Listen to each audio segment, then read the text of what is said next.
جنگ کا باقاعدہ اعلان کریں گے۔ ایران نے بڑے پیمانے پر اسرائیل پر حملے کی تیاری کر لی ہے۔ تہران کے امام خمینی ہوائی اڈے پر تمام پروازیں معطل کر دی گئی ہیں، جبکہ ملک کا فضائی نظام مکمل الرٹ ہے۔ امریکہ ایران کے خلاف حملوں میں ملوث نہیں ہے۔ امریکی وزیر خارجہ کی جانب سے یہ وضاحت کر دی گئی ہے۔ کہا کہ اسرائیل نے ایران کے خلاف یک طرفہ کارروائی کی ہے۔ اسرائیل کے مطابق ایران کے خلاف کارروائی اپنے دفاع کے لیے ضروری تھی۔ اسرائیل کے ایران پر حملے کے بعد امریکی صدر نے ہنگامی اجلاس بھی طلب کر لیا ہے۔ بالکل ایسا ہی ہے، اور اپنے ناظرین کو یہ بھی بتاتے چلیں کہ اس سے قبل جس طرح سے جوہری معاہدے کے حوالے سے امریکہ اور ایران میں مذاکرات کا سلسلہ جاری تھا، لیکن گزشتہ روز یہ بھی ڈونلڈ ٹرمپ کی جانب سے بیان سامنے آیا تھا کہ اب یہ مذاکرات کامیاب ہوتے دکھائی نہیں دیتے ہیں، اور اس کے ساتھ ساتھ ایران کی جانب سے یہ بتایا گیا تھا کہ اگر ایران کی خود مختاری پر حملہ ہوتا ہے، ایران پر کسی بھی قسم کے حملے کیے جاتے ہیں، تو پھر ایران بھی پیچھے نہیں رہے گا اور دشمن کا نقصان ایران سے کئی گنا زیادہ ہوگا، اور امریکہ کے اڈوں کو بھی ہم نشانہ بنائیں گے۔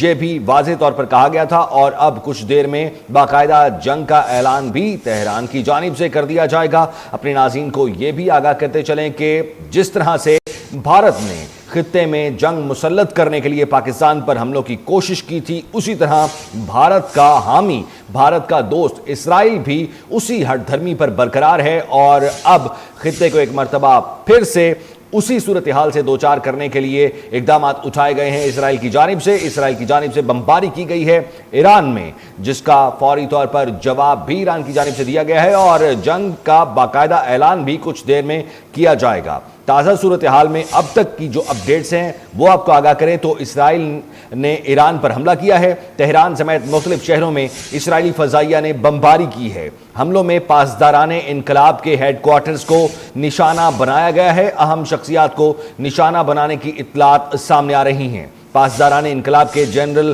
حسین سلامی اور جوہری ایجنسی کے سابق ڈائریکٹر فرید عباس شہید ہوئے ہیں۔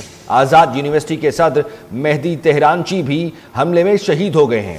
اسرائیل کا القدس فورس کے سربراہ اسماعیل قانی اور کئی سینئر جوہری سائنسدانوں کے شہید ہونے کا دعویٰ سامنے آیا ہے۔ ایران کی جانب سے اسرائیل پر میزائلوں سے بھرپور جوابی کارروائی اور بھرپور جوابی حملہ کیا گیا ہے۔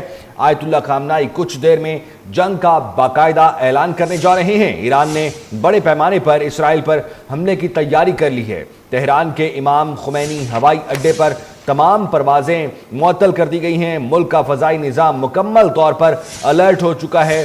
امریکہ ایران کے خلاف حملوں میں ملوث نہیں ہے۔ امریکی وزیر خارجہ کی جانب سے وضاحت بھی سامنے آ گئی ہے۔ اسرائیل نے ایران کے خلاف یک طرفہ کارروائی کی۔ اسرائیل کے مطابق ایران کے خلاف کارروائی اپنے دفاع کے لیے ضروری تھی۔ اسرائیل کے ایران پر حملے کے بعد امریکی صدر نے ہنگامی اجلاس طلب کر لیا ہے۔ اسی پر مزید اپڈیٹ آپ کو دیں کہ آسٹریلیا اور نیوزی لینڈ کے اسرائیل کے ایران پر حملے کی جانب سے مذمت کی گئی ہے۔ آسٹریلوی وزیر خارجہ نے کہا ہے کہ اسرائیل ایران بڑھتی کشیدگی پریشان کن ہے۔ کیوبی وزیر اعظم کا کہنا ہے کہ اسرائیلی حملے مشرق وسطیٰ کے لیے ممکنہ طور پر تباہ کن ہے۔ چین کی موجودہ صورتحال پر تشویش ہے۔ کہا کہ ایران کی موجودہ سیکیورٹی صورتحال سنگین اور پیچیدہ ہے۔ آسٹریلیا نیوزی لینڈ کے اسرائیل کے ایران پر حملے کی مذمت۔ آسٹریلوی وزیر خارجہ نے کہا ہے کہ اسرائیل ایران بڑھتی کشیدگی پریشان کن ہے۔ کیوبی وزیر اعظم کا کہنا ہے کہ اسرائیلی حملے مشرق وسطیٰ کے لیے ممکنہ طور پر تباہ کن ہیں۔ چین کی موجودہ صورتحال پر تشویش ہے، اور کہا کہ ایران کی موجودہ سیکیورٹی صورتحال سنگین اور پیچیدہ ہے۔ جی ہاں ناظرین، اب دنیا بھر سے مذمتی بیانات آنا شروع ہو گئے ہیں۔ آسٹریلیا اور نیوزی لینڈ کی اسرائیل کے ایران پر حملے کی مذمت۔ آسٹریلوی وزیر خارجہ نے کہا ہے کہ اسرائیل ایران بڑھتی کشیدگی پریشان کن ہے۔ آپ کو اپڈیٹ کر رہے ہیں اہم خبر سے متعلق۔ اسرائیل نے ایران پر حملہ کیا ہے۔ تہران سمیت مختلف شہروں میں اسرائیلی فضائیہ نے بمباری کی ہے۔